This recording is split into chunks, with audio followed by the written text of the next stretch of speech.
খুব ঠান্ডা লাগছে বুঝি? স্বাভাবিক তো, শীতকালে ঠান্ডা লাগাটাই সাধারণ মানুষের গায়ের চামড়ার একটি বৈশিষ্ট্য।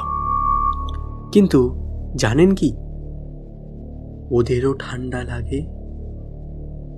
এই শীতের রাতে কেউ আপনাকে নাম ধরেও ডাকতে পারে। নমস্কার, আমি সন্দীপ সরকার। প্রত্যেক দিনের ন্যায় আপনাদের সামনে নিয়ে চলে এসেছি একটি গ্রাম বাংলার ভৌতিক গল্প। আজ আপনারা শুনতে চলেছেন লেখক সুকান্ত মাইতির কলমে ওরা রাতে নাম ধরে ডাকে। গ্রামটার নাম ছিল দেলবাড়ি।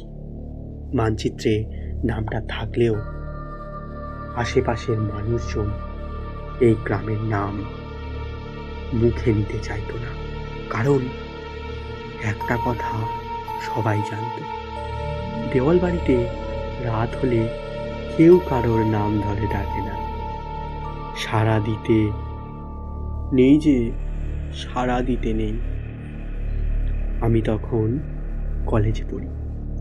বাবার বদলের কারণে শহর ছেড়ে আমাদের এক গ্রামে এসে থাকতে হয়েছিল। পুরনো দোতলা বাড়ি, চারিদিকে তাল গাছ, শিমুল, আর পিছনে একটা পরিত্যক্ত শ্মশান। প্রথম দিনই ঠাকুমা বলেছিলেন, রাত হলে দরজা জানলা বন্ধ করবি, আর সবচেয়ে বড় কথা, কেউ তোর নাম ধরে ডাকলে উত্তর দিবি না।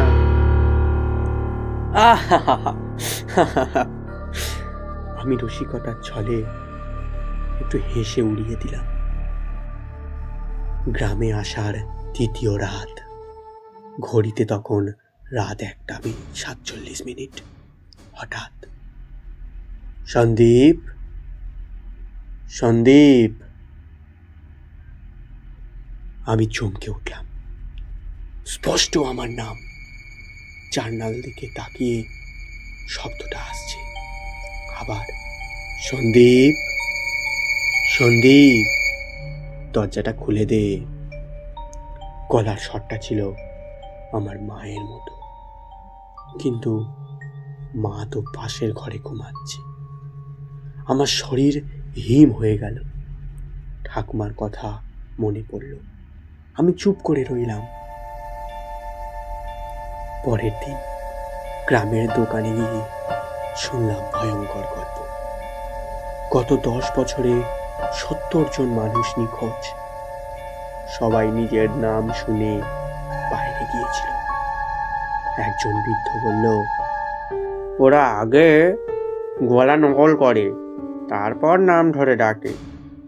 একবার দরজা খুললে আর ফেরে না কেউ।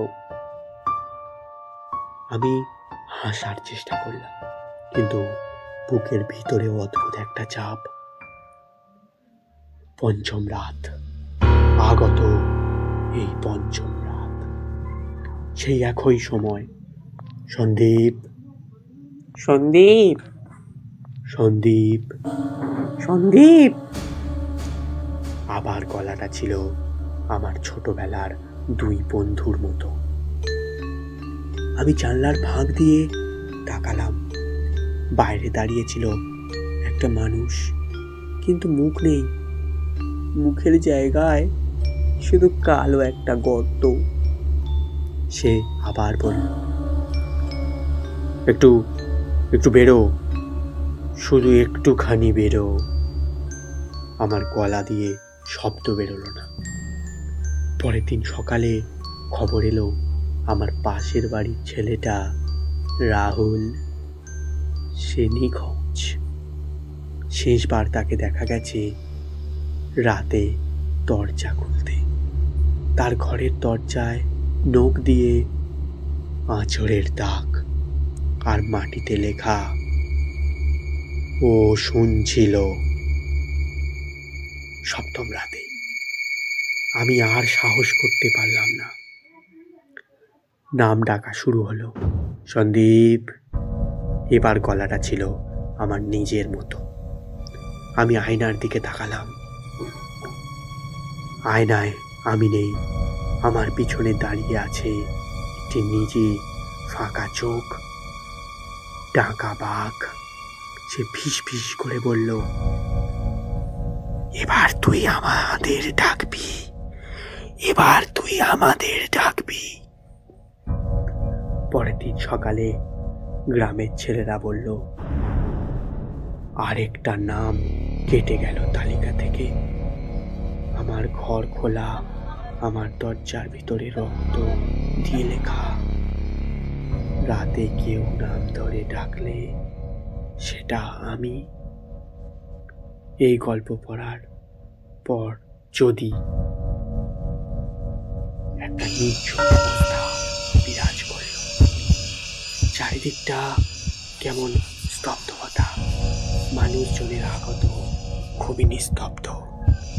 পরের দিন নদীর পাশে পাওয়া গেল আমার ছিন্ন ভিন্ন তৎপর এক দেহ। আপনাদের মনে হচ্ছে না আমি কে?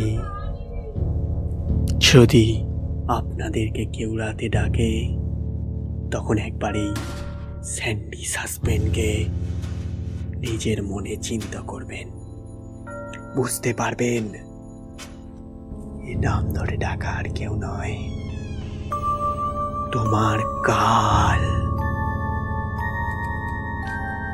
নমস্কার বন্ধুরা, আমি সন্দীপ সরকার। আজকের গল্প এই পর্যন্তই।